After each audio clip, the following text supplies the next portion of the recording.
everyone, Magical Phone Nerd here. I'm here to help you today to understand the history of colour, how colour works, a little bit of science, a little bit of history, and a bit about how colour works for an audience and for yourself.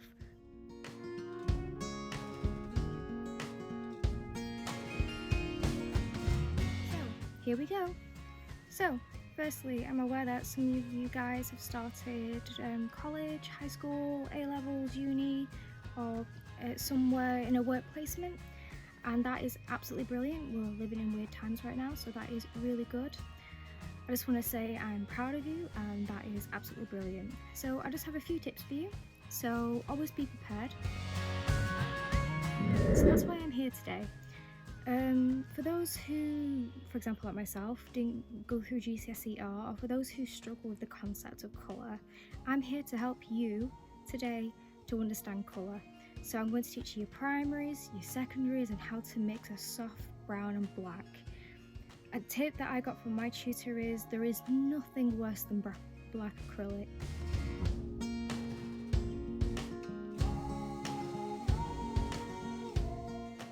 Black acrylic. It's too bold unless you require it.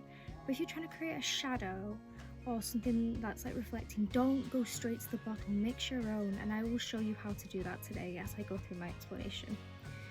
Make sure you take good photography and make sure you do good sampling. Always sample your colours first, knowing that you can get as close to the colour that is on the photo. Blue is good for adding depth into your work, and yellow is good for a mild glow and of course a good blending. Get some decent brushes. Don't just hurry off to the cheapest store. If you want good brushes, go to a good store, which will be a great idea and a great success to your painting. Try and blend your colours together. However, if you know you've made a mistake, I've got you covered. If they just don't blend, there is a way where you can just literally put a little bit of white acrylic on top and try and blend on the paper. It is okay. You can do this with expensive paper. Working with cheap paper isn't really great. It goes through and it just tears up and it ruins your day, and you end up throwing it out the window and having a hissy fit. So one last tip I have for you, and this is the one I learned on my first day.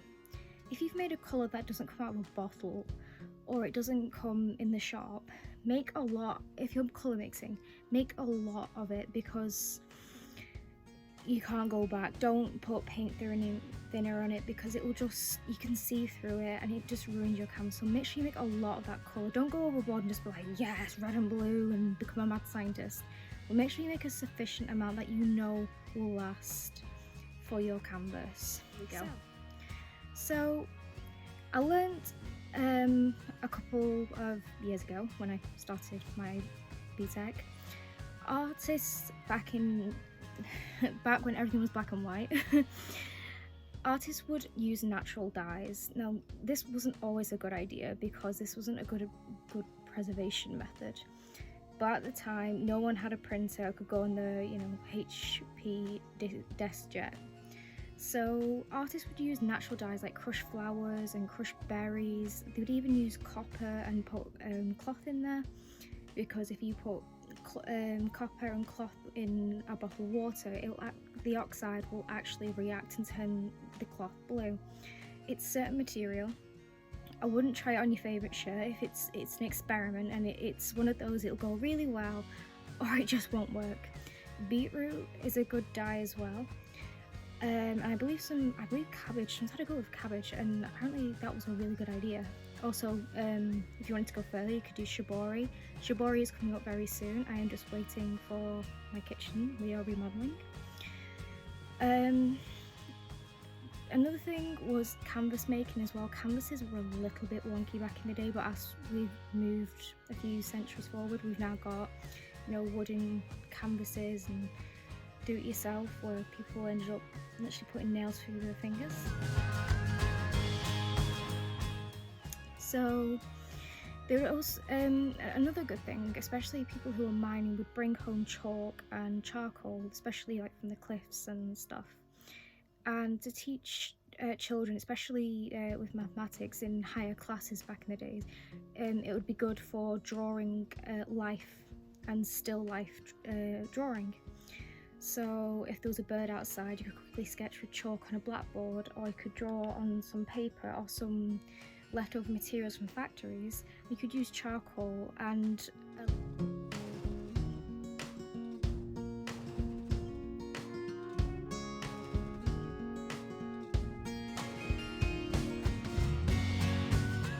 here.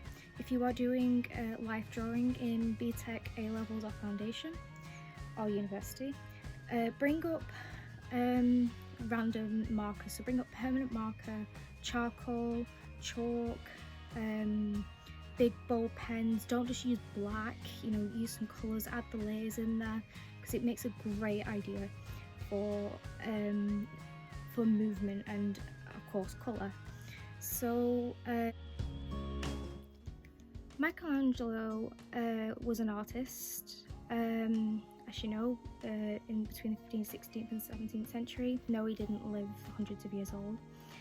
And this dude was like the master of art in the time. He was the dude artist of the dude artist kind of group, and he restored chapels, because we're now, we're a few centuries ahead from chalk and charcoal, and we're using certain kind of rocks and minerals to get dyes from, and we're restoring paintings. We're also now using like bits of tile and mosaics and stained glass as well, and we're slowly but surely putting them colours together.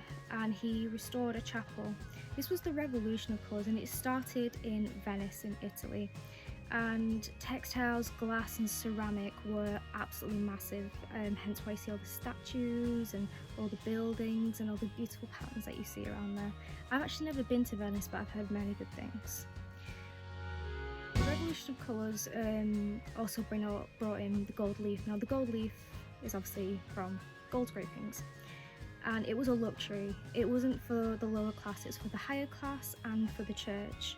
Gold leaf was given to the church by Michelangelo, and the yellow pigments were made for the kings and the priests, and the highlights and the shadows reflected, showing more convincing pictures, and to show like there was like a godlike glow growing on these high people. It was like a status symbol.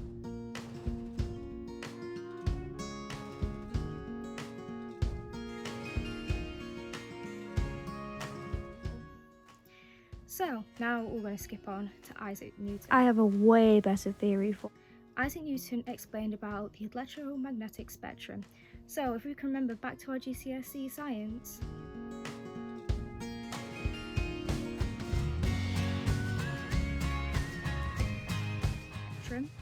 we can see visible light, and Newton proved this by holding up a pyramid and projecting visible light through the pyramid, and on the other side came out a rainbow of colours, and the colour pigments came out. This was by Monet, one of my favourite artists. He used different types of day and light to paint. This kick-started the Impression movement. As time moved on, science showed how blue, purple and green and orange can create shadow and push certain elements into a painting forward. Stained glass also reveals different colours when the light meets the glass, reflecting the colour. So when you're looking at a stained glass window, the light's going through from the sun, it's projecting through the sun, and then the colours from the glass is showing through. Transmission coloured are visible light rays directly from an energy source. This works by a stream of electrons backwards, forwards and glass tube. This is what we know as the phone, a projector in the cinema, or any electronic device. Primary colours, here we go. This is a subtractive coloured element, and this makes black, and an additive is red, blue and green, which projects white. Primary colours created combine three colours. This is red, yellow and blue. Pointillism I've explained, but for those who haven't watched, is where you spend your time creating lots of little dots which eventually turn into a picture. Now we also look at contrast of colours. So if we look onto the colour wheel, contrast colours are exactly what it is. It doesn't go together, but somehow it does. I call this the double-decker theory. The chocolate bar, orange and purple, they're contrasting colours and they really stick out. So if you've got orange on one side and purple on the other, they're contrasting, and it's very eye-catchy for an audience. Now, blending, of course, is applying levels of paint. So this is very good for acrylics and, to a degree, watercolour. I love blending my acrylics. It always leaves lots of little line making, and it blends very nicely due to its smoothness and the amount of flow that's going in. I tend to apply 3 or 4 layers when I'm painting, so I've definitely got that colour in there. Another thing I would like to talk about are colour schemes. Colour schemes are basically what match your theory. So, for example, if you had an autumn theory,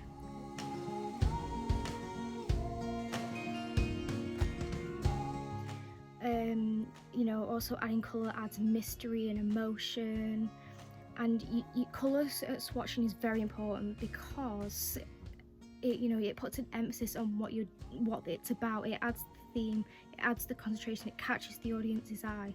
So you want to think of, you know, warm sunlight. The thing I can talk about to you, you know, warm and cold colours. So warm are generally on the red, orange and yellow side, and that's usually sunlight, and cold is like ice and a calm or quite alerting colour where you feel like something might be going wrong. And also red is also a danger. The meaning of colour, for example, I've just said, is red, and it could mean danger or lust. Psychologically, green means growing and fertility, yellow busy and cautious. Colours are important with the movement with Cubism. Picasso had this idea. I will present a picture by him later. And social changing. Going through time has been quite disturbing. There were crayons that had to be banned due to racism and homophobia references. Crayons had to be changed as some crayons had inappropriate names for children, especially the red colours. The perception of red and orange and brown hue are very cheerful and warm, and blue is a cool and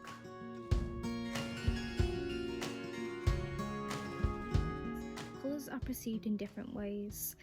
And you know, if you're drawing like a blue cloudy sky and a child's looking at it, how does the child look at it? Is it like, are they thinking of like Toy Story? Are they thinking of like, can I fly in that picture? But for an audience in a gallery, it's up to you and your opinion on how it makes you feel and what the message is to you. There's not really a right or wrong answer unless the artist states so. Coloured flower paintings keep people calm and relaxed, and blue in shops and outside houses tend to rush people.